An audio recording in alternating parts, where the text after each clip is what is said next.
Hey guys, welcome back to my channel, Michi Makes Up. Today's video is an update on the Cuyana system tote. I purchased this tote last spring to replace a work tote I've been using for 4 years, and I was ready to move on because it was falling apart. The handles were falling apart, leather pieces were like going all over the place whenever I took this bag out. So it was time for something new, and after much research, I landed on the Cuyana system tote. So this is what I ended up purchasing. If you're interested in seeing the kind of original review video, plus I do some modeling of the 13-inch and 16-inch Cuyana system tote, you can see that video there and the comparisons. But this is purely going to be an update video on the 13-inch system tote. And this video, I'm going to attempt to answer common questions you guys have been asking about this tote, such as, how is the wear and tear, or what does it look like now that it's been several months? Will it fit bigger size laptops, even though it's meant for a 13-inch laptop? And then ultimately, would I still recommend this bag after several months of use? Before I get into the wear and tear, I do want to give you some background on how I use this bag. It's for work, so Monday through Friday, I'm taking it to work. Quite often I do take my laptop home as well, and the laptop is actually bigger than the 13-inch system tote. It's also quite heavy, unlike a MacBook, and so I still throw it in there vertically, just into the tote, take it with me.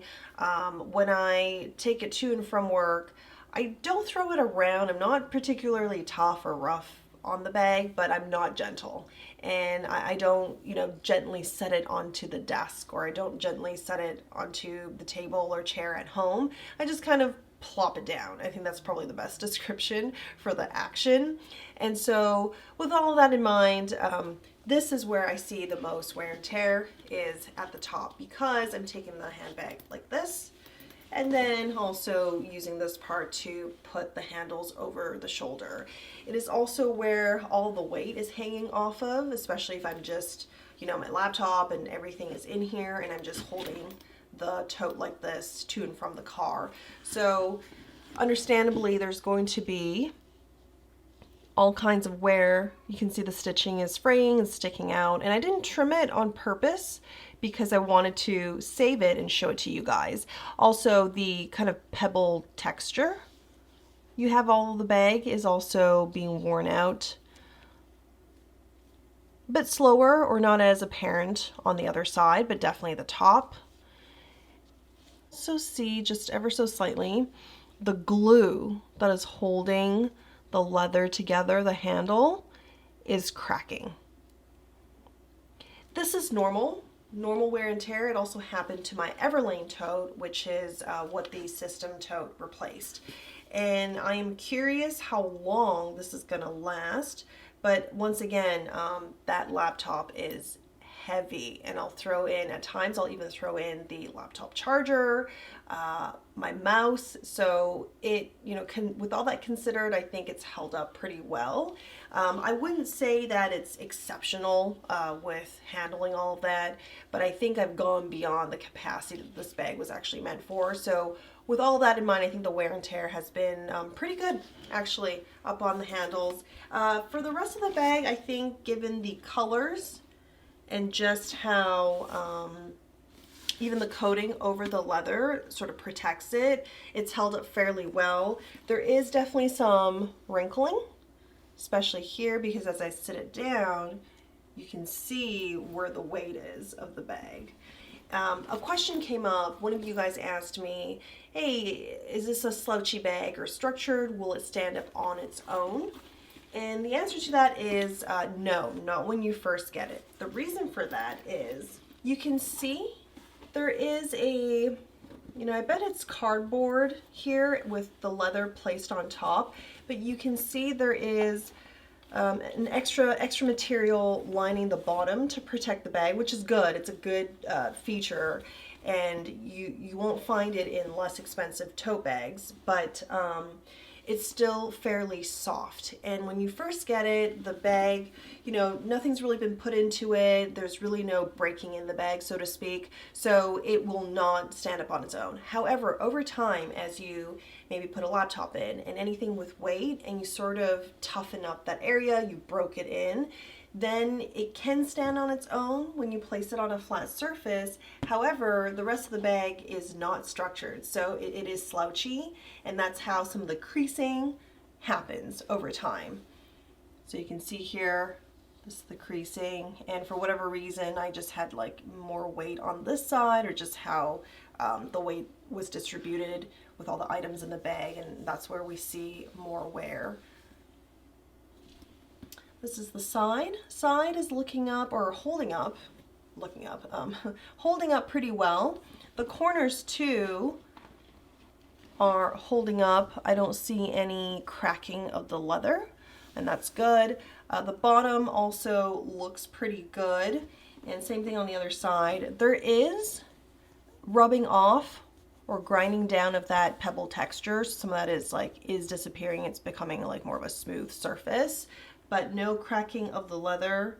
Some discoloration right here, probably touched something dirty. Actually, I don't even think it's something dirty. I think it's just maybe being rubbed off right here. As for keeping this bag clean, it is fairly easy. I also did purchase Cuyana's all natural leather conditioner and their all natural leather spot cleaner. I've used this twice. The first time when I first got the bag was to condition it, to hydrate the leather and add an extra layer of protection. I think that did the bag well.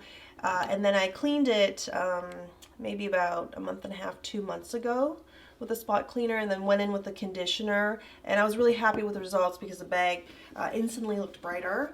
So if anything, I did actually want to give these two their all natural cleaner, spot cleaner plus the conditioner a shout out in this video, because if you're into more natural ingredients, you'd rather opt for essential oils. This definitely has all of that. So I do recommend it if you are into natural type cleaners versus the ones that have a bit more chemicals that might have a stronger and longer lasting effect, but whenever possible I do opt for more natural options. The other question I had was, is this, the handle, the space here, enough to put over the shoulder if you have a jacket, coat, especially a puffy coat on for wintertime? And I would say it's just good enough. The bigger tote is going to give you probably a little bit more room to do that. This is good enough, and I do have a down coat that I use, or that I wear during the winter time, and it is quite puffy, so it's not going to be as easy as just throwing it on the shoulder. There has to be some, you know, deliberate movement here to get past the puffy part of the coat right here. So it still will stay on the shoulder though, because you can just keep it like this once you have it on, and it's not going to fall all over the place. You just have to spend maybe a few extra seconds and think about pulling it up. So that's been my experience so far. Let's see, I don't want to miss any other, you know, blemishes or wear that has happened, because this is the video to show you guys. Surprisingly, I will say, this has held up, this pouch, and I put a ton of stuff in here. I will, you know, pick up a lipstick and say, oh, I'm wearing this lipstick today, I'll throw it in.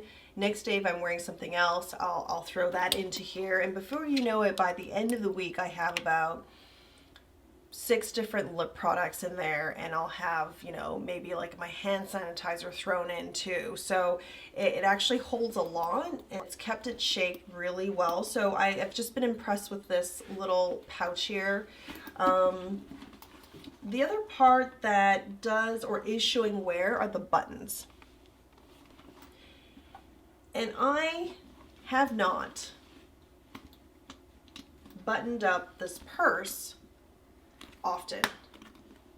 I think only during the times that I've demonstrated this bag, because the way I use it is just to quickly throw things in and then be on my way. So it's surprising just how many little tiny scratches that I can see.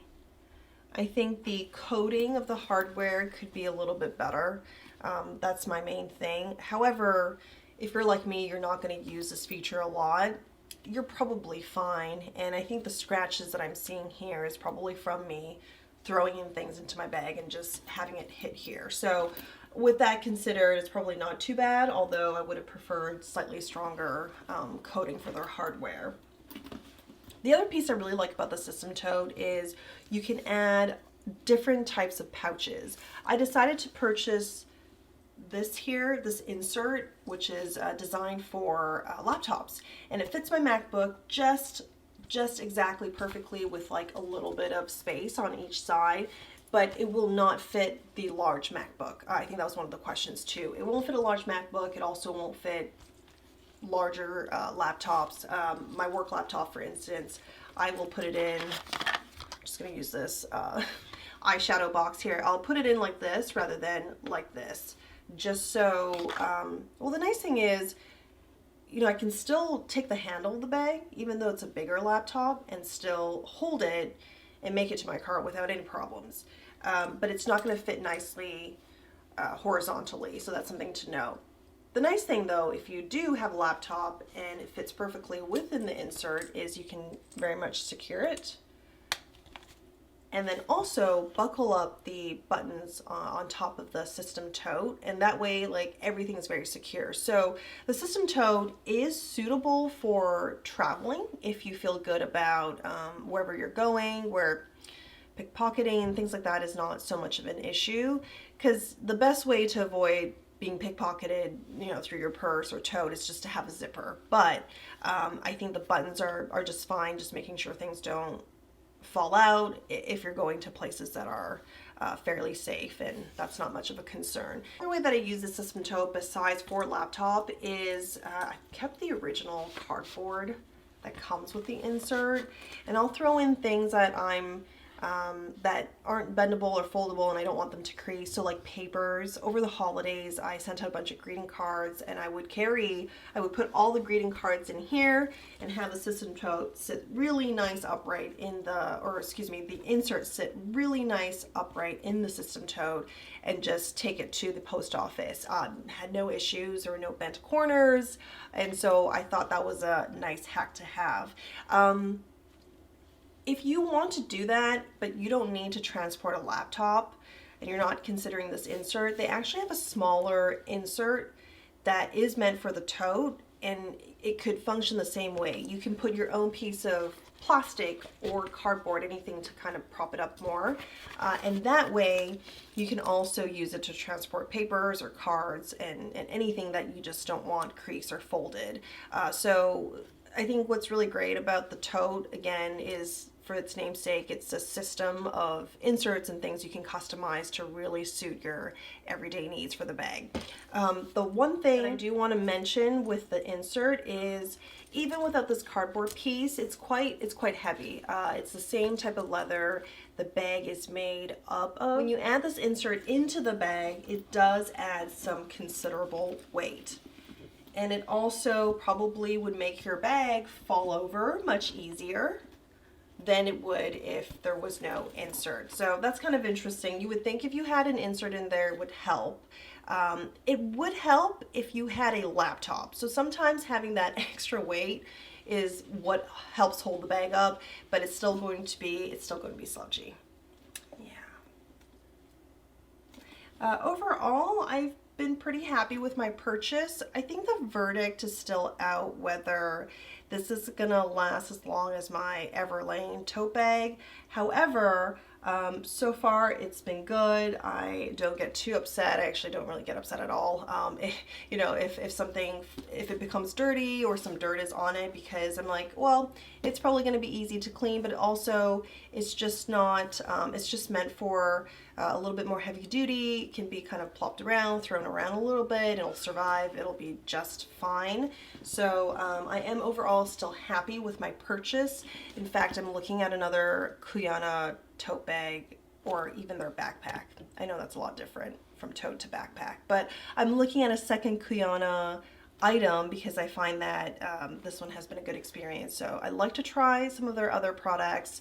Let me know if you guys have been eyeing some of their other bags. They actually did come out with a more traditional style tote. I think was it last summer? Yeah, I think it was last summer.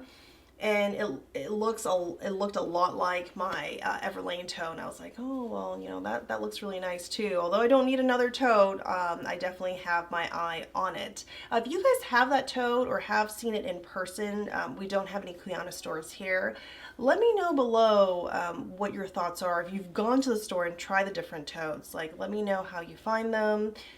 If you've tried the backpack, let me know. I'm interested in that as well. Being a 5-month-old now, I definitely am thinking more about backpacks. I have a big one where I put all the diapers, clothes, you know, everything in there. But maybe for some really quick trips, a smaller backpack would be really nice, or one that can double up for work as well. I don't know, just thinking about reasons to get another bag. That's pretty much it. Well, thank you guys. Let me know below if you have any questions.